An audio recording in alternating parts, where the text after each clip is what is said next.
Ladies and gentlemen, welcome to the Nothing But Nugs podcast, part of the Elevated Pulse Sports family of podcasts by the fans, for the fans, diehards only. And so over the last week, the Nuggets obviously wrapped up their series against the Minnesota Timberwolves. They needed to win game 4. They were unable to do so. They came home, won game 5, and thought that with all the injuries, maybe they'd have a chance to legitimately come back and win this series. And then game 6 just proved that theory completely wrong. Nuggets lost in very embarrassing fashion in game 6, lost the series to Minnesota in 6. And now here we are talking as Nuggets fans about a long offseason ahead. But first, we have to recap this series. And you can see the question of today's episode. We've got a very, very engaging discussion for you coming up. Did the Nuggets choke away this series, or were the Minnesota Timberwolves simply the better team? Obviously, here with me to discuss this topic and a host of other details, Eric, welcome back, man. Week number 3 on the pod. How's it going? It's going good. It could be better. Certainly wish we had a game 7 to look forward to tonight, but we don't, and here we are. So let's get into it, I guess. Yeah, let's dive right on in. It's mighty unfortunate that we were unable to pull through. And obviously there are many different perspectives on this circling around the internet right now. A lot of Nuggets fans are very, very upset for very good reasons. But why don't you walk us through a reasonable perspective on why the Nuggets choked this series away? But I guess first just start off with a general summary of why you think that that's the case. And then I'll dive into it and we'll just have a fun discussion. Yeah. I mean, look, there's a lot of people around town and national media who are really just jumping down the Nuggets' back right now, whether it's blaming Jokic or Adelman or Murray. There's a lot of blame to go around. And for, there's some people who are just saying that the T-Wolves were just better. I quite honestly think that that's kind of a lazy argument. I know Minnesota did play more aggressively, and they were definitely better coached throughout the series. I don't think there's any question about that.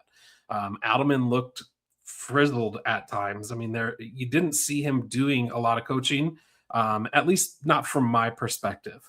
But the Nuggets still had a ton of advantages in this series that they really failed to cash in on. I think that, to me, that's really the definition of a choke. Whether it's blowing a 20-point lead at home or having that wounded Minnesota roster in an elimination game.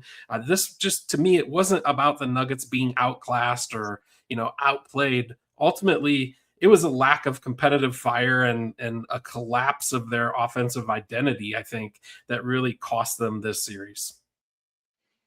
Yeah, I mean, I completely agree with you on pretty much all those points. It was the Nuggets series to win, and they completely just fumbled the bag entirely in this series, so to speak.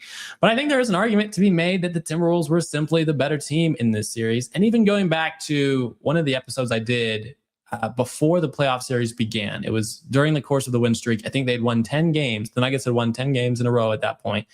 And I was looking through the various first round possibilities for Nuggets matchups, and I ranked them in order of most favorable to least favorable. Obviously, I thought the most favorable would be Houston, because you would have had home court advantage and you had a winning record against them in the regular season. I thought the second most favorable would be the Lakers, because even though you wouldn't have had home court in that series, they were missing Austin Reeves for a little bit of time, and they were not going to have Luka Doncic in that series. So for that reason, I thought that would have been a more favorable series as well. But the series I was kind of very legitimately concerned about, even though I ended up picking the Nuggets to win this series in 7, was obviously the Minnesota Timberwolves. The Minnesota Timberwolves were built with this specific Denver Nuggets team in mind by the guy who built this Denver Nuggets team, or at least the framework of it, several years ago. And so going into this series, I had some concerns. But during the course of the series, a few things just made themselves very apparently clear. Minnesota had a fantastic structure in place, especially on the defensive end. They had 3 solid bigs they could throw at the Nuggets, and Naz Reid didn't even end up being the most impactful defender of top 3 defenders, if you will, in that series. Jaden McDaniels stepped in and played a massive role in an almost unexpected way. So the structure that Minnesota had coming into this series was absolutely a world beater structure from that perspective, at least compared to their matchups with the Denver roster.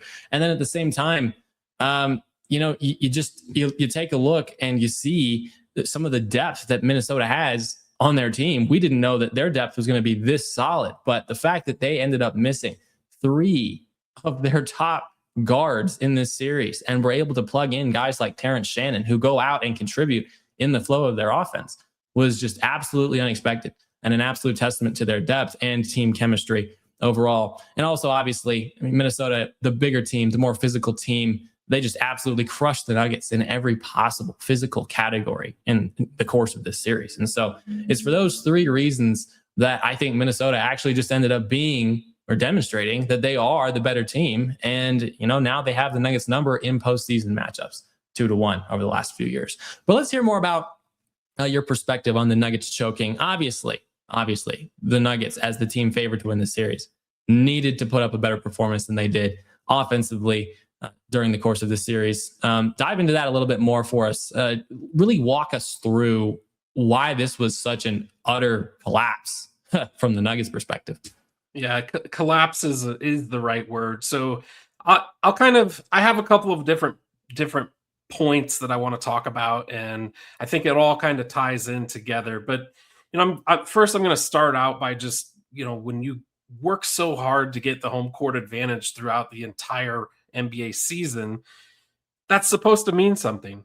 And then when you squander it by losing the second game in a series and give the other team the home court advantage, that's a huge blow to your confidence as a team. That is what I saw in game 2 when the Nuggets came out and took that early 20-point lead in the first quarter.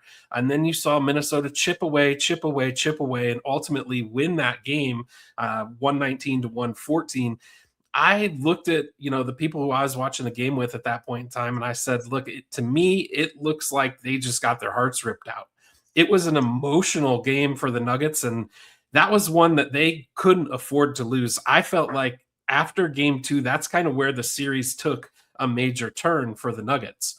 Talking about that offensive collapse, look, the Nuggets were the number 1 offensive team throughout the entire season of the NBA season.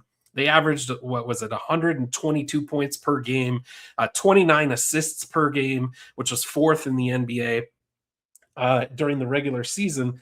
But during the series with the Timberwolves, they were only able to average 107 points per game and 25 assists, per night. In those 3 road playoff losses, though, that we had at Minnesota, that's where you really see the discrepancy. And that's where, look, home cooking, right? It's the home court advantage for a reason, and that's why it was such a big thing that we lost that home court advantage.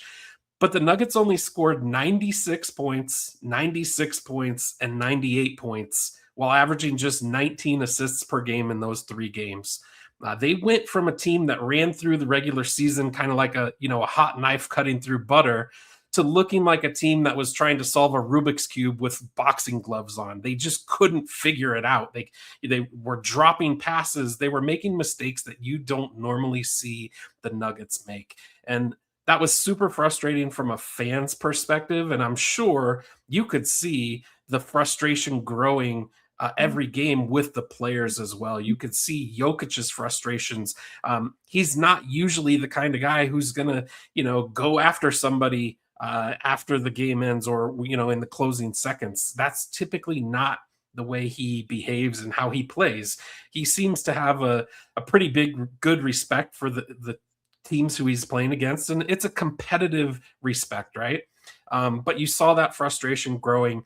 And that was certainly something that I think, carries when your team leader is frustrated, it carries down through the rest of the team. And I think it rubbed off, and I saw a lot of guys carrying that same frustration that Jokic was showing.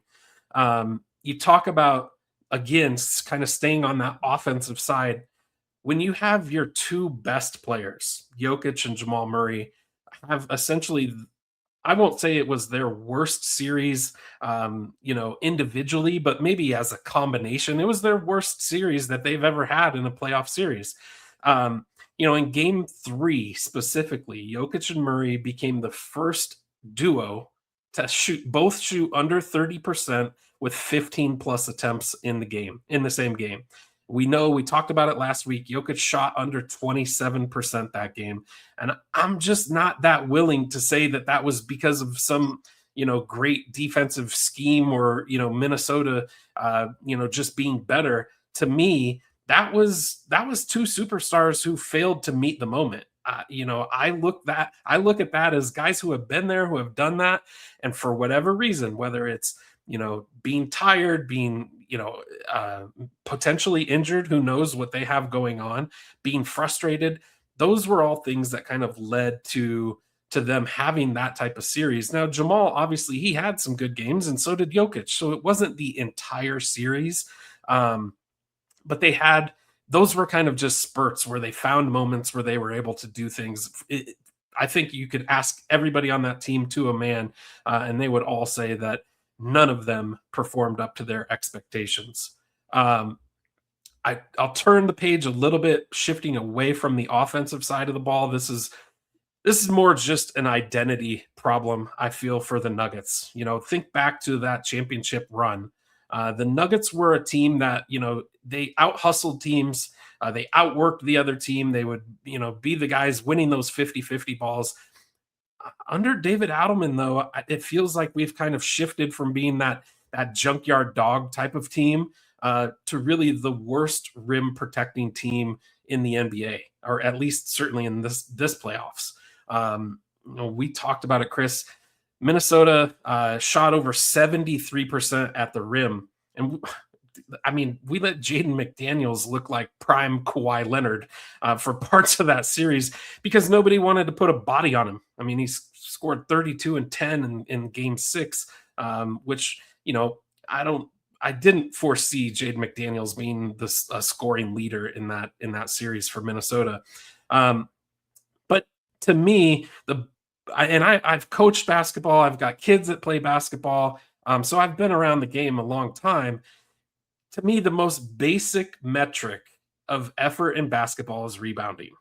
And the Nuggets just treated rebounding like it was optional for spurts in that series. They, on average, the kind of average rebounding margin was 47 to 38. So they out rebounded us by about 9 rebounds per game. But in that clincher in game 6, Minnesota, the starters out rebounded our starters 39 to 26, including a 16 to 2 advantage on offensive boards. Now, when you give a team 14 extra possessions, it's going to be very difficult to win that game. And ultimately, to me, that is being outworked and out hustled. That's one of the things we tried to teach the kids that we coach, that I coached. One of the things that you can control when you're on the court is your effort level. And it just didn't seem like the Nuggets were giving 100% of the effort all of the time. And when you're not giving effort, when you're the team that's not the team that's leading the way when it comes to effort being given, you're going to lose 9 times out of 10. That's just kind of how I see it. We talked, about Jokic and his struggles. He obviously had some issues from behind the arc. I don't know if Jokic still, they say he's clean from an injury standpoint. Who knows? His knee probably still a little bothersome. They say he has a wrist issue. I'm sure that comes into play as well. But the bigger thing to me, we can get around Jokic having bad shooting performances, but the bigger thing to me was, look, Jamal Murray. Jamal Murray has been, we all know him as playoff Murray, right? We think he is, over the years, he's flipped a switch when it comes to the playoffs, and he's raised his level of play, and he's turned into another player. But this series, he became more of a ghost, especially kind of later in the series. Game 6, 12 points on 4 of 17 shooting. His plus minus was minus 18 and over 40 minutes on the court. For a max contract player to just vanish like that, that's a choke to me. That's, I feel like that's just a choke. There's no other way to say it. going back to Jokic when he's shooting the three, the struggles that he had, what that allows Gobert to do is kind of just camp in the lane. And I mean, his arm span is like 9 feet long, his wingspan. So he's able to make it so the guys who normally are cutting to the basket aren't able to do that. And when you have Jaden McDaniels kind of locking down Murray on the other side, the offense just went completely stagnant. We had Cam Johnson. He looked good in game 6. I'll give Cam Johnson credit. At the beginning of the year, I was not a huge Cam Johnson fan. He grew on me, and by the end of the year, I think he kind of lived up to the billing, especially in game 6. He showed up. But Christian Brown, when the lights got bright, Christian Brown disappeared. I mean, 3 points in game 6, that can't happen from a guy that, you're paying a huge salary to. The biggest thing to me, and this is kind of the ultimate indictment of the entire series on why I feel it's a choke. By game 6, you talked about it, Chris. Minnesota was missing DeSumo, Ant Edwards, DiVincenzo, Kyle Anderson, who we know, he doesn't get a ton of minutes, but he's a bench guy. He's one of their rotation guys. And if you have a team with Nikola Jokic and Jamal Murray and that's kind of your 2 main guys, and you can't beat a team led by Jaden McDaniels, Naz Reid, and Terrence Shannon Jr., then I feel like you really just choked away kind of a golden opportunity. Now, don't get me wrong. Minnesota deserves credit. I mean, in the series, they were tougher. They were deeper than we expected, I think, as a whole. I didn't know that Minnesota was that deep where they could just turn to multiple guards on the bench and have them kind of perform the way that they did. I mentioned it earlier that I think they were better coached in the moment, and really they just played fearlessly. Now, I know that doesn't really absolve the Nuggets. It's not an excuse. They were the higher seed. They had home court advantage. They had the best regular season offense in the NBA. They had Jokic, right? They won game 1. They had a wounded opponent in games 5 and 6 and a chance to bring that series back to Denver for game 7, and they couldn't get it done. That, to me, is the difference between being beaten and choking. Being beaten is when your opponent takes the best punch and they're still able to come out on top. Well, I feel like Denver on the choking end, they never even delivered their best punch. And that to me is just, that's an indictment on the whole team. It's not just one guy. I'm not going to pin it only on Jokic or only on Murray or only on Adelman. It's everybody. Kind of closing. Denver, I don't feel they lost the series because Minnesota is just this overwhelming offensive or defensive juggernaut. They lost because their offense shrank. Their stars kind of faded when the spotlight came on. The defense cracked. Their rebounding disappeared. Their composure slipped. When a team with that much talent and that much experience, with that many chances, still goes home early, really, to me, there's only one word for it, and that's a choke. Yeah, I mean, it's a phenomenally laid out argument that you have there. It's clear that, I mean, we've seen Murray and Jokic have triple doubles in the same finals game historically. This duo just did not bring any semblance of that version of themselves into this series at that point. And so that's something we'll dive into a little bit later as well. But yeah, I mean, solid perspective, solid, all things considered. The Nuggets simply just did not play their style of basketball. And I think that for me, the question is, why were they unable to do that? And when you take a look at what exactly Minnesota did in this series, that becomes a little bit more apparent. Like we mentioned a little bit earlier, the Denver Nuggets had the number 1 offense, right, in points per game and efficiency in the league this season. They had their average points per game cut by 15 or so points in this series against Minnesota. They didn't score over 100 points in any game in Minnesota, and it's now 4 straight playoff games in Minnesota that they haven't scored 100 points. If you go back to 2024, they scored 70 in game 6 in Minnesota, 70 points. And so the Nuggets in the postseason in Minnesota just struggle to perform. But I mean, this year is a little bit more apparent why that was the case, I would say. the Nuggets didn't go on a cold stretch this series. The Nuggets were systematically shut down in this series. Chris Finch built an absolutely incredibly deceptive, simple scheme to really just destroy the head of the snake, if you will, of the Nuggets offense, which is Murray and Jokic. When it comes to Nikola Jokic, especially, we know that he is best when he's able to get other people involved because he is just the best player in the world. He can do whatever he wants to offensively. And so he can score when he wants to, but he likes to get everyone else involved so that the overall offense is in a rhythm, since he is the hub of the offense. And historically, teams have liked to make Nikola Jokic more of a scorer for that reason. If he's the only one who's really killing you because no one else can get in a rhythm, and that is the route that you would like to go. But Chris Finch kind of built, and his coaching staff, I guess we'll give the rest of his coaching staff credit too. The coaching staff of Minnesota built a defensive concept that made Nikola Jokic a very uncomfortable offensive scorer. Not only did they make him a scorer or force him into needing to demonstrate in some sense that he could come through offensively in this series, they created a system where they made Nikola a mid-range primarily scorer in this series. And they contested everything else. They contested him from the three-point line. They did not let him have anything easy in the paint, which is his favorite spot to score. And so for that reason, they were able to just eliminate any effective offensive flow. Nikola was not able to get into normal offensive sets. They made it really difficult for him to be the center of the Denver Nuggets offense. And tons of credit to Rudy Gobert for that.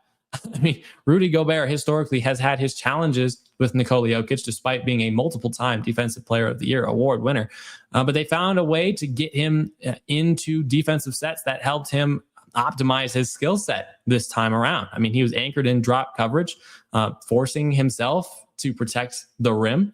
And so that made Nikola a primary mid-range type of guy rather than allowing him to get to his downhill drives or pocket passes off pick and rolls. So as far as Rudy Gobert is concerned, he did an absolutely phenomenal job clogging up the paint. And at the same time, if we're talking about the other side of the two-man game that has taken the Nuggets to the championship peak in Jamal Murray, they were able to deploy Jaden Daniels effectively onto Jamal Murray. Jaden Daniels is 6'9". He's bigger than Jamal, obviously. He's longer than Jamal. And Jamal just looked slow against him. Obviously, he was going to be out-physicaled by a guy who's larger than him. But Jamal wasn't even able to use his smaller stature to create any sort of speed advantage.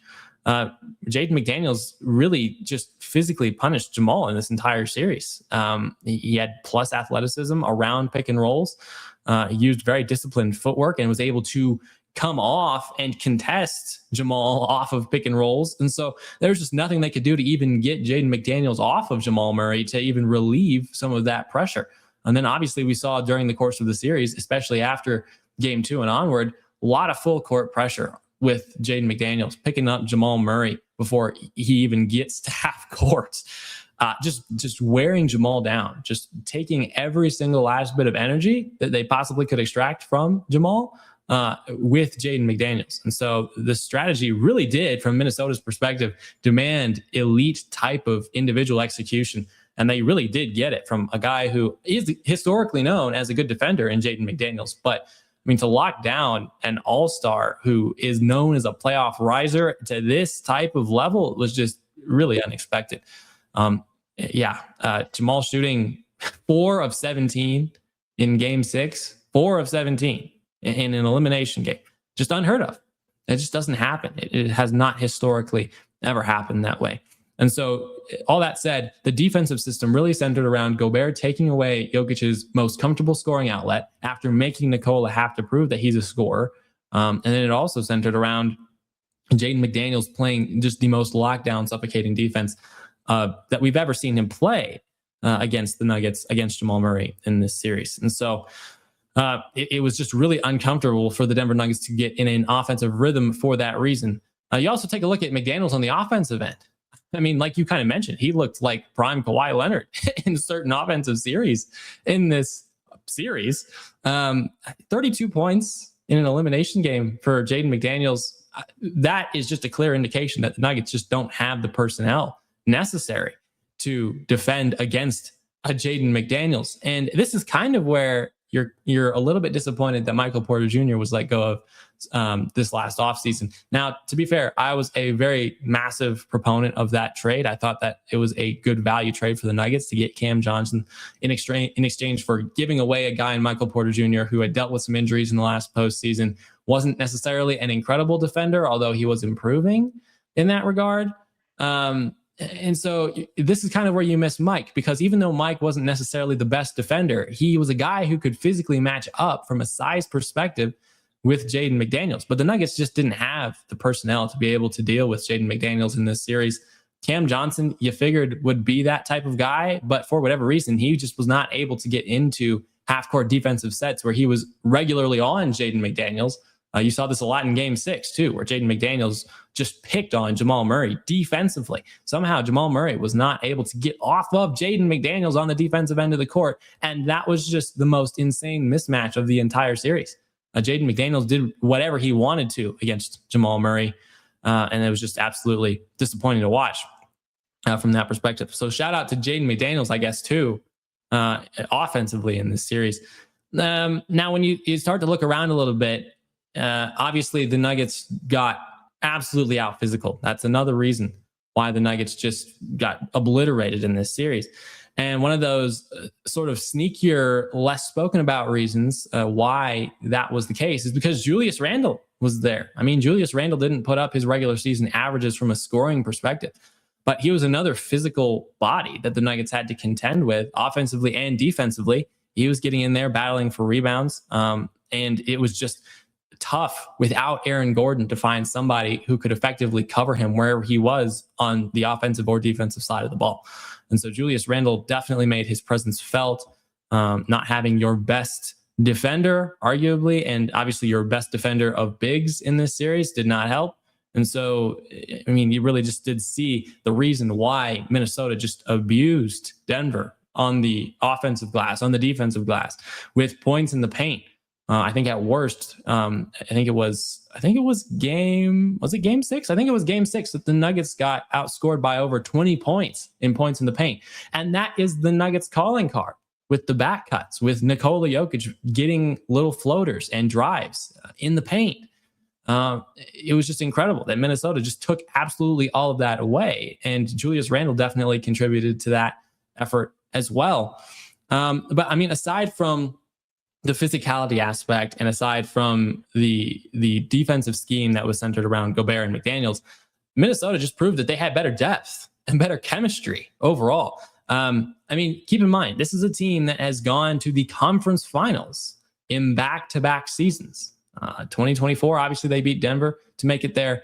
And then last year they beat, who did they beat to get to the conference semis last year? I forget. But either way, this is a team that has fought deep into the Western Conference playoffs the last 2 years. And so they have a borderline championship type of chemistry with some of the core guys on this team. And obviously with that, I mean, you have a system at that point that works. The coaching staff for Minnesota has developed a system that they are confident, even though they never really seem to finish very high in the regular season playoff standings. It's a system that they know can get them through the first 2 rounds of the playoffs and give them a chance to get to the NBA Finals. And so you really did see that even in this series.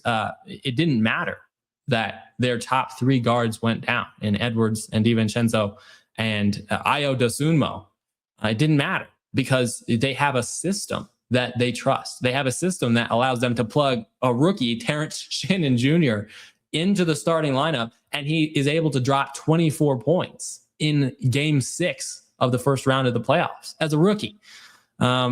It's just an absolute testament in that regard to Minnesota's coaching staff and the depth that they've really constructed on this team in all facets, with the veterans like Mike Conley getting plugged into the starting lineup as well too, giving them solid minutes, even though he's in his late 30s now and is not nearly the player he was a few years ago, even when the Nuggets played the Timberwolves in the postseason. It's a system that works for the older vet and the young rookie alike. And so, yeah, from that perspective, I mean, absolutely phenomenal from Minnesota's perspective, building that type of culture, building that type of system that allows them to go compete even when they're not fully healthy. But to that point, I mean, Ayo Dosunmu, even though he was one of the guys who missed time in game 6, this is a guy they picked up at the trade deadline. Like, this guy has not played on this team for more than 2 months, and he drops 25 points in game 3, 43 points in game 4. Again, the guy comes off the bench. You traded for him not even 2 months ago, and he's already that adjusted to your system that he can just plug right in and literally win you playoff games. Like, that's just a testament to not only the depth, but again, the system that Minnesota has created. And so, I mean, all things considered, Minnesota has a championship type culture. And you mentioned it right now. The current Denver Nuggets just do not have the same type of grit, the same type of drive that they had several years ago. We'll get into that a little bit later on, because I'm really interested to pick your mind on some things related to that. But I mean, overall, Denver just doesn't have that right now. Minnesota definitely does have that. They demonstrated that by creating schemes that did not give them lucky results, but that actually earned them consistent, repeatable results in this series. And they had depth and chemistry that is just relatively unmatched from Denver's perspective. Even though Denver had 4 new key rotational players in theory, right? Jonas Valanciunas didn't play much this series, but even though the Nuggets had a significant amount of new guys in their rotation this year, you figured that based on the way they performed in the regular season, they would be able to carry that chemistry into the postseason. That just was not the case. Minnesota has definitely proved by winning this series that not only are they the team with a stronger culture and better team chemistry right now than the Nuggets, but they're just overall the better team compared to Denver at this point in time. But yeah, let's dive on into it, man. I'm interested to see some things about your perspective elaborated on a little bit more. We can start with the culture, because I think that's honestly the most important aspect of this. Like, you think back to the championship season, you had guys who were like Kentavious Caldwell-Pope, veteran, experienced players that fit a mold of a player that could succeed in a team that is centered around Nikola Jokic. You had guys like Jeff Green, very similar type of build from that perspective, a guy who can slot right into this scheme. And they're not just guys who fit into the scheme, and they're not just veterans. They were veterans that brought that sort of competitive edge. They were the type of guys who could be sort of on the court coaches for a Denver Nuggets team that really did need that. Now this team seems to be missing that. What do you think about that whole aspect of Denver seemingly lacking those guys on this team that can really just force this team to be gritty and grind through tough playoff games? No, I think that's 100% accurate. The issue that I see with the Nuggets when it comes to chemistry, and look, I agree with you 100%. Chemistry is a huge piece of every single championship team that you see created, that is built, that any team that wins the championship, they're not getting that done without team chemistry. That's a huge piece for what the Nuggets need to try to get back to. The guys, though, the Nuggets didn't have the glue guys that we've had in the years past. I mean, we brought Bruce Brown back to try to be that type of guy, but when you lose the Kentavious Caldwell-Popes of the world, and the DeAndre Jordans of the world, look, and the Jeff Green was a good call out. Those guys were not guys that went out and, won you games by scoring tons of points off the bench, or maybe they would go out and make a key defensive stop or knock down a key 3-pointer when it was needed. But where they really shined was the parts that you can't see. There's an old saying that champions aren't made when the lights are on. It's what takes place when the lights are off when the champions are made. That's those type of guys. That's what they do. They help make sure that there is that structure in that locker room.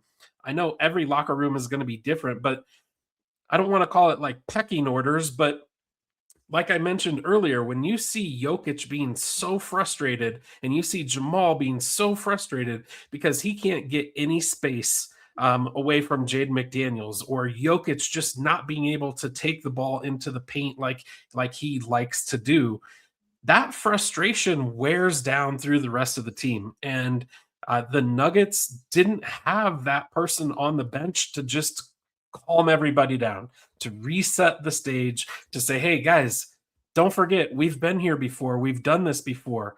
Um, when you also look at the kind of minutes that Jokic and Murray have to play over the span of a season, that takes a lot out of you when it comes to the playoffs.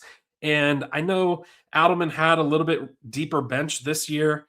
We actually had a backup center that could play minutes. So, in theory, that was supposed to give Jokic and Jamal some of those minutes that they, may have played too many minutes in prior seasons. It was supposed to give those minutes back.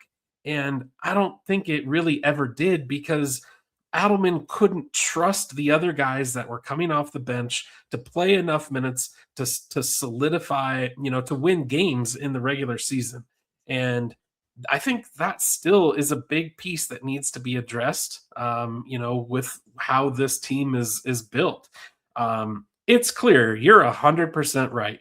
It is clear that we don't have the personnel to go out there and do what we did a couple years ago and win a championship. The T Wolves, they are the kind of the schematic blueprint. Now, it still takes, having the talent. It still takes having those players to be able to go out there and, like a Jaden McDaniels, to go out there and say, all right, your job this series is to just go get in Jamal Murray's uniform and be a bug to him every single time he's coming down the court. And hats off to McDaniels. He did exactly that. You talked about it. Murray couldn't get any space, and it grew on that frustration grew on him, and you started seeing Jamal shoot shots that he doesn't normally shoot. He started missing shots that he doesn't normally miss. Is probably more accurate as to what I should say. And it's just kind of that snowball effect kind of just continued to grow and grow and grow, and the rest of the team felt that pressure. And I just, I think those key guys, we need to do a better job. Our front office needs to do a better job at finding those chemistry type of guys. They tried it, like I said, with Bruce Brown, but Bruce wasn't. He's not DeAndre Jordan. He's not, somebody who's going to be able to pull a young guy off to the side and say, hey, look, I know it's game 6 and I know you're getting pestered and I know that maybe a couple of shots didn't go down for you, but we still can't let that affect the way that we go and play defense. I mean, with some of the stuff on the defensive end, it was guys that you're not used to seeing. Jamal Murray's usually a relatively good defender. For a guard, he plays, generally speaking, relatively good defense. Christian Brown, when we won the championship, he was a good defender. I don't know what the reasoning was. If it's just that they didn't have the tape on, Io, if they didn't have the tape on Terrence Shannon Jr., and if that's the case, then shame on the Nuggets coaching staff for not having them prepared. But it just seemed like they were 2 steps behind every time those guys tried to go, dribble downhill and get to the rim. And I think ultimately, to me, that's where this series was won or lost. It was in the paint. As you mentioned, the Nuggets, normally that's where they make their ends meet is in the paint. And for whatever reason, they couldn't get it done this series. But I do think, to your point, a lot of it goes back to having that team chemistry. And look, I'm not saying that Minnesota didn't have their issues with injuries. They definitely had injuries on their side. And people kind of dismissed the fact that Aaron Gordon and Peyton Watson were out, but those are 2 guys who set the defensive tone for the Nuggets.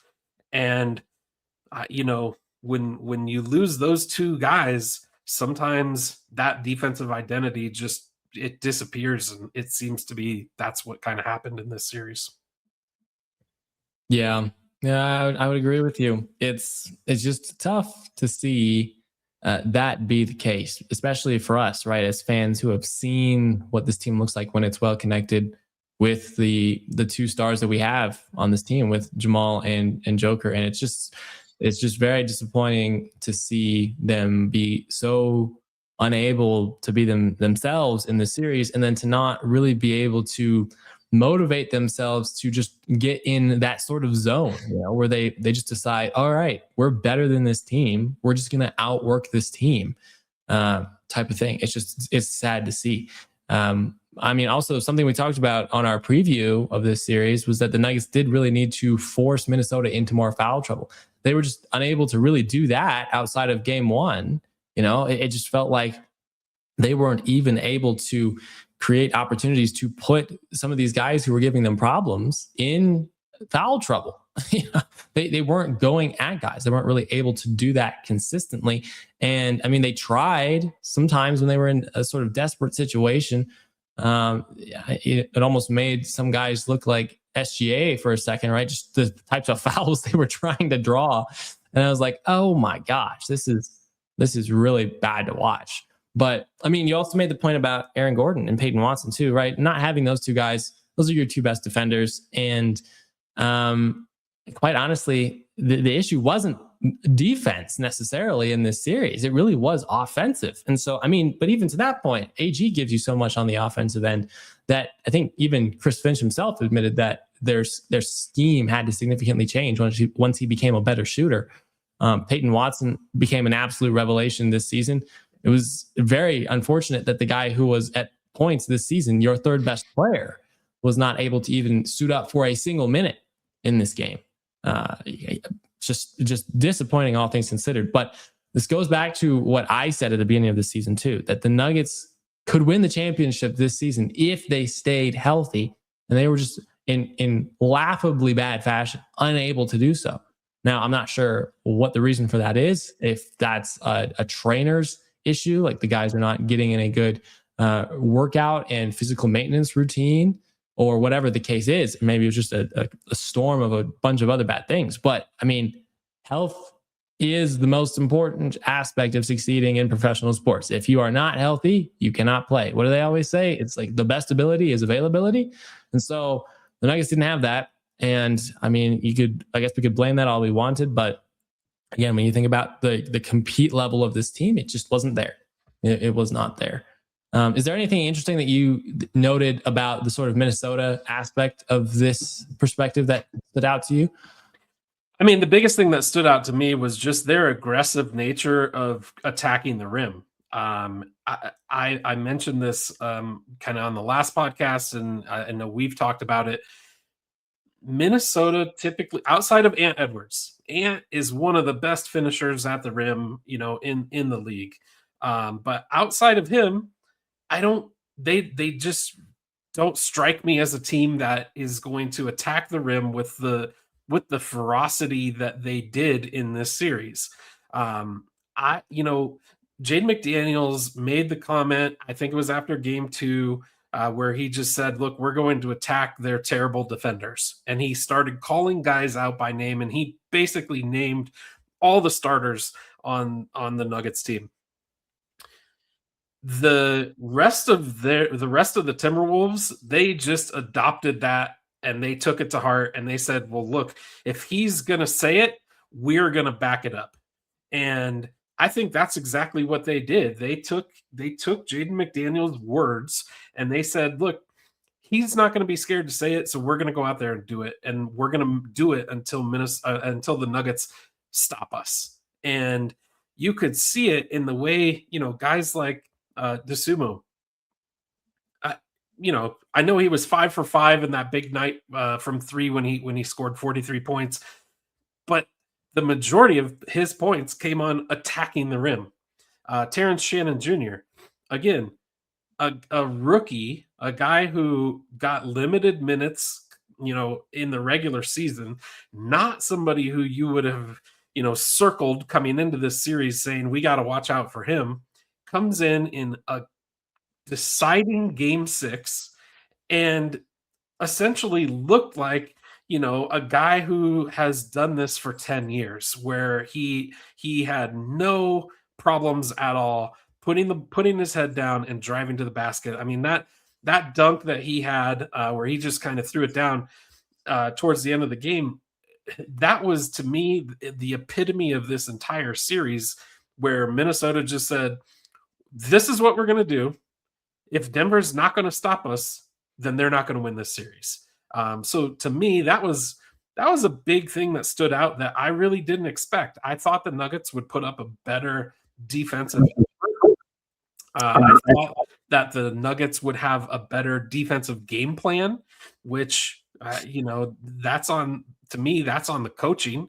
And overall, the other piece that stands out to me, and I know I've said it multiple times, but it's the effort. The effort level just didn't seem to be matched outside of game one.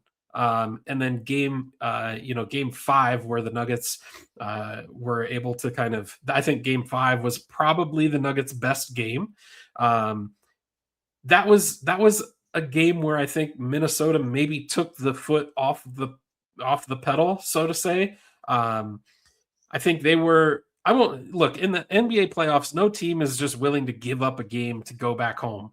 But I think that at that point, Minnesota had kind of figured something out about the Nuggets, and they realized, hey, it's a different game when we play in Minnesota. To your point, it's been 4 games in the playoffs since the Nuggets have scored over 100 points at Minnesota.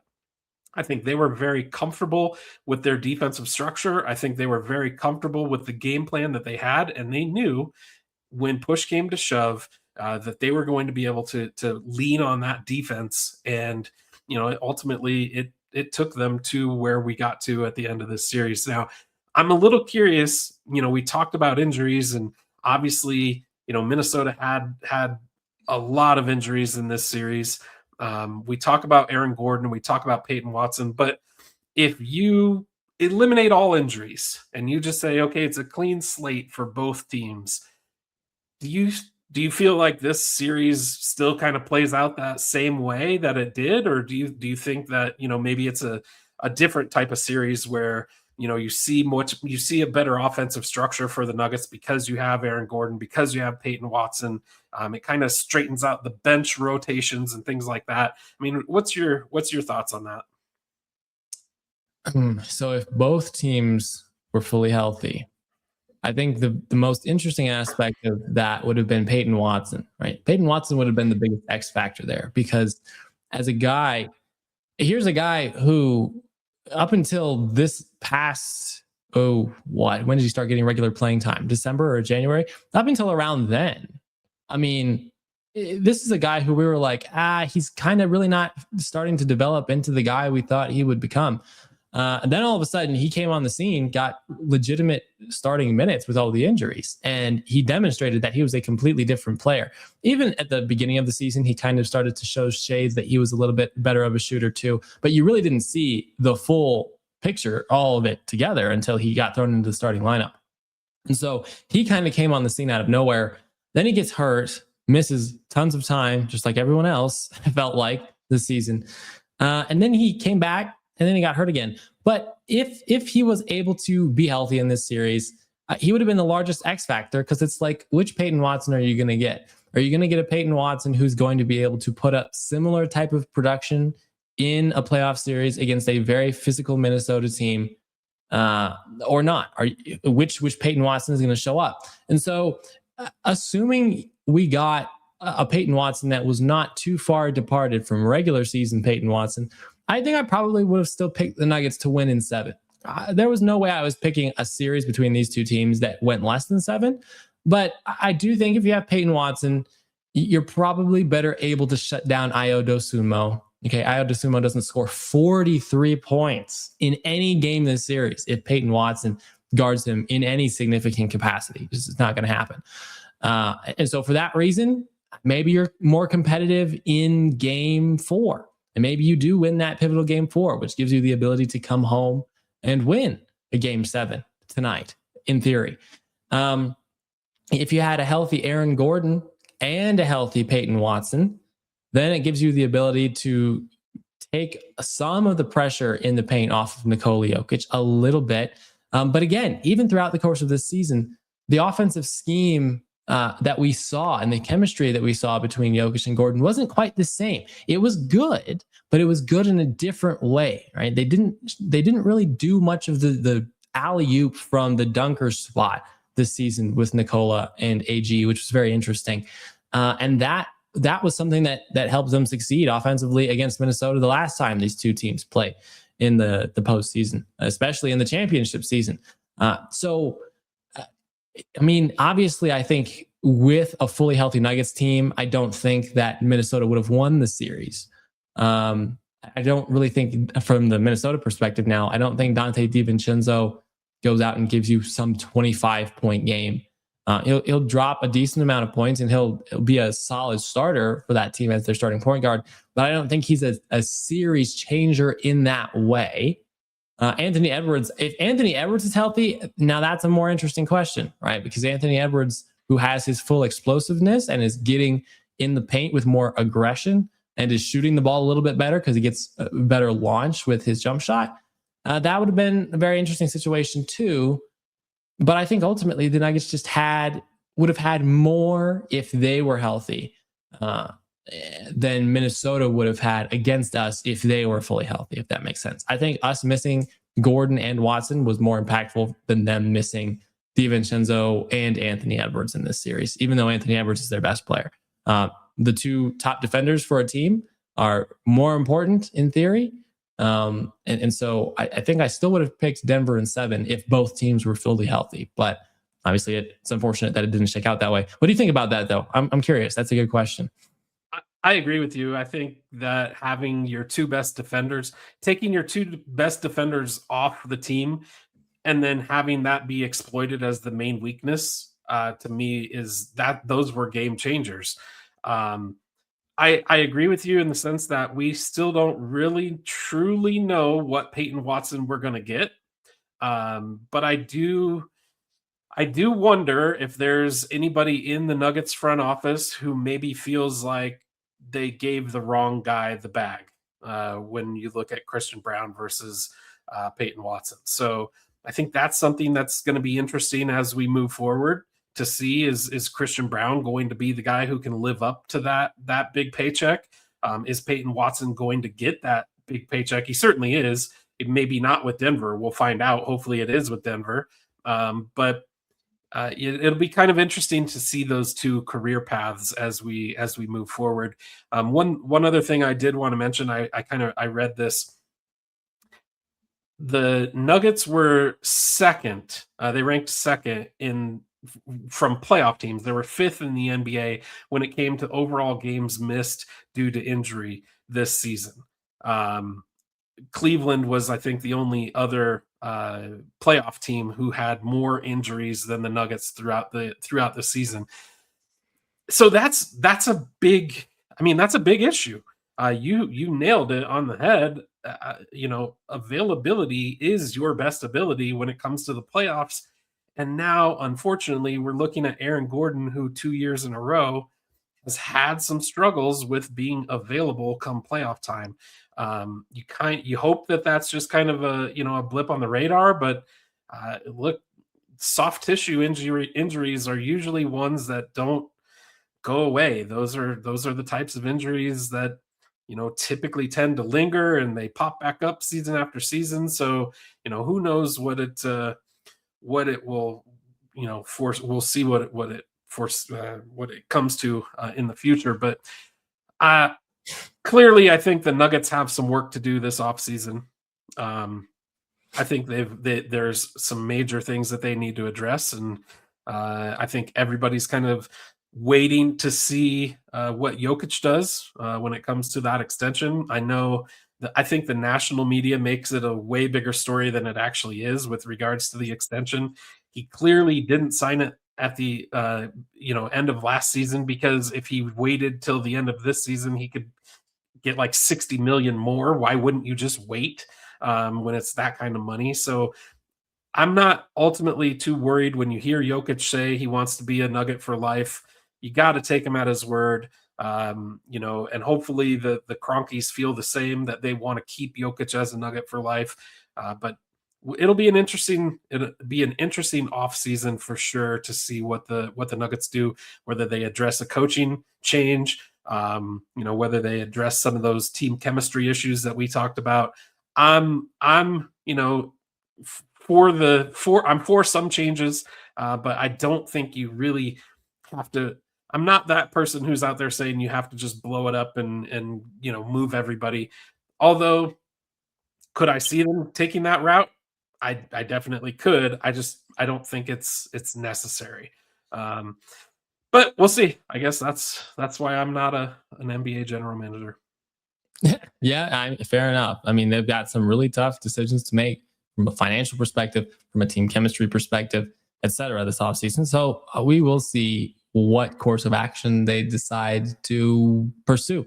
Okay, let's wrap up today's episode. We're gonna make some predictions here. We're gonna elevate the pulse a little bit, if you will.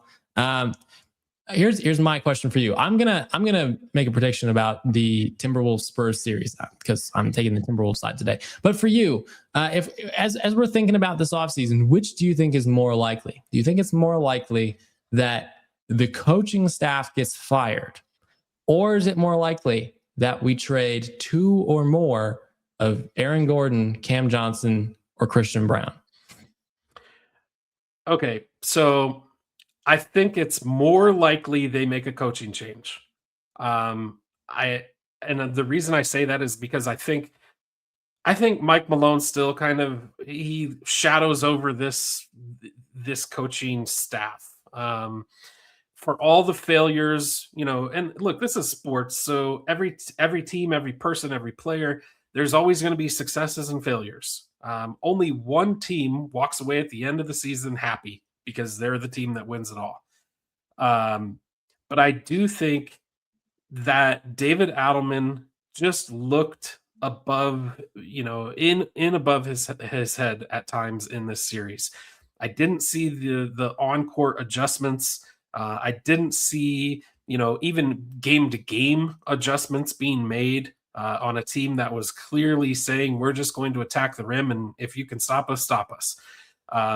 Some of that is due to personnel. There's no doubt, but you didn't see Valanciunas getting the minutes. You didn't see, the Strothers taking the next steps. You didn't see even Jalen Pickett. I mean, when he came in, I'm not saying this during the series because I don't know if he even came in this series.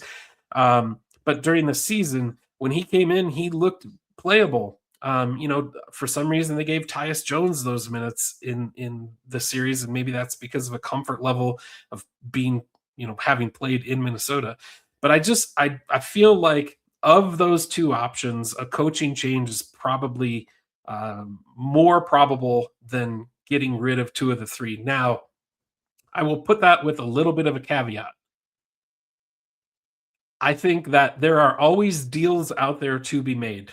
And if the Nuggets can address some of those rim protection issues, and if there is that feeling of, oh, maybe we paid the wrong guy, meaning Christian Brown over Peyton Watson, then if those opportunities present themselves, the Nuggets would be foolish not to at least explore what those options could look like. I know there's a lot of people, and I'm one of them. My kids sat with me over the last couple of days, and we played Internet General Manager. Hoops Hype has a great little part of their site that you can go to and kind of walks you through the entire off season. It's a lot of fun to sit there and kind of play with and be the general manager and build the team how you think it should be built. But I feel like it's more likely to see a coaching change than to see a big shakeup from a player standpoint. Mm. Yeah. I guess I'll agree with you too. It's just easier to get a new coach and to kind of retain the players you have, the core players on this team, in theory, than it is to completely destroy the central fabric of this team from a personnel perspective. But it'll be interesting. It'll be interesting to see how they navigate that whole situation for sure. That is something we will monitor, obviously, throughout the course of this offseason for the Denver Nuggets. As far as my prediction now about Minnesota, you know, Minnesota is going to play San Antonio. Okay, that series starts on Monday, I believe. Minnesota won two of the three matchups they played against San Antonio this regular season. Minnesota's not healthy. I think San Antonio is healthy. San Antonio struggled with a Trailblazers team Even during points of the games that they had Wembanyama. I think Wemby only missed one game in that series, I think. And they lost that game. It'll be very interesting to see how this series goes. Again, you got a team that won 60 games in San Antonio out of seemingly nowhere. Young team, a playoff inexperienced team, but a very talented team with an MVP finalist on their roster.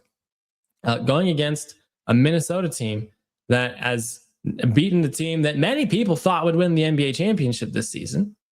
And doing so without being fully healthy themselves. It'll be a very interesting series.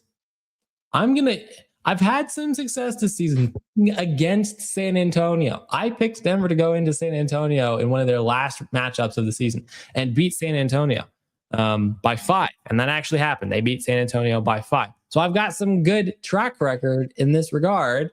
Am I going to do it again with this series? Am I going to pick against San Antonio again? You know, for the sake of just being consistent with my anti-San Antonio agenda, I'm going to pick Minnesota to win against San Antonio in 7 games. I'm going to say that Minnesota gets it done in 7 games. I think they're going to have Io back. They're not going to have DiVincenzo. They're not going to have Anthony Edwards. But I think their physicality, if there's a team that's built to beat San Antonio, it's the team that is beat to build to take on and beat the team with the best big man in the league in the Denver Nuggets. So it'll be interesting to see how their physicality matches up with a young Spurs team that relies on Wembanyama a lot to succeed. Now, Minnesota will have to do a good job covering some of those shooters like Devin Vassell, give them problems. They're going to have to be able to cover someone like De'Aaron Fox, who's got tons of speed. But do I think Terrence Shannon could help in that regard a little bit? Perhaps. Do I think Io could help in that regard a little bit? Perhaps. Do I think Jaden McDaniels could help? Obviously, he showed he could do it with Jamal Murray. It'll be a little bit harder to do it with someone like a Devin Vassell, but I think it could happen. And so for that reason, I'm going to pick the team that's been to the conference championship for the last 2 seasons to go into San Antonio and win against the Spurs in 7 games. I think that'll be a very good series, but I'm going to stick with it. That is my bold prediction of the episode. We'll see how it plays out. I like bold predictions. I will agree to disagree. I think that look, it's not for any of the reasons. You made very good points on all of it. I just feel like the injuries are a lot to overcome, and you're getting a San Antonio team who is far superior on the defensive end than what the Denver Nuggets offered in the last series that the Timberwolves played. So it'll be a good series, and I'm excited, and I hope it does go 7 games. I would love to see some game 7s in the NBA this playoffs. I know we have one tonight. That'll be fun to watch, but ultimately we can't let the hockey guys have all the fun with all the game 7s. Let's get some NBA game 7s going. I know. I'm right there with you. We need the competition, guys. I think we have 2 game 7s tomorrow too, don't we? Yeah. The Pistons? I know the Pistons and Orlando, definitely. And then what is it? The Raptors series as well, I think is game 7. Yeah. Wow. Okay. We've got some exciting ones, and they're all out east. I think so. Yeah. All out east. Yeah. How about that? Okay. Well, it's exciting. We'll see how this series shakes out. Thanks for another fun discussion, my friend. This was a good walkthrough of both sides of this argument. Did the Nuggets choke, or are the T-Wolves just better? And we thank everyone who listened to this or will listen to this for listening to this episode. And we will see you right back here next week. We'll be back at our normal time, Friday evening. Be right here with us, 6:30 p.m. Mountain Standard Time. Till then, take care and have a fantastic week. Thanks, Chris.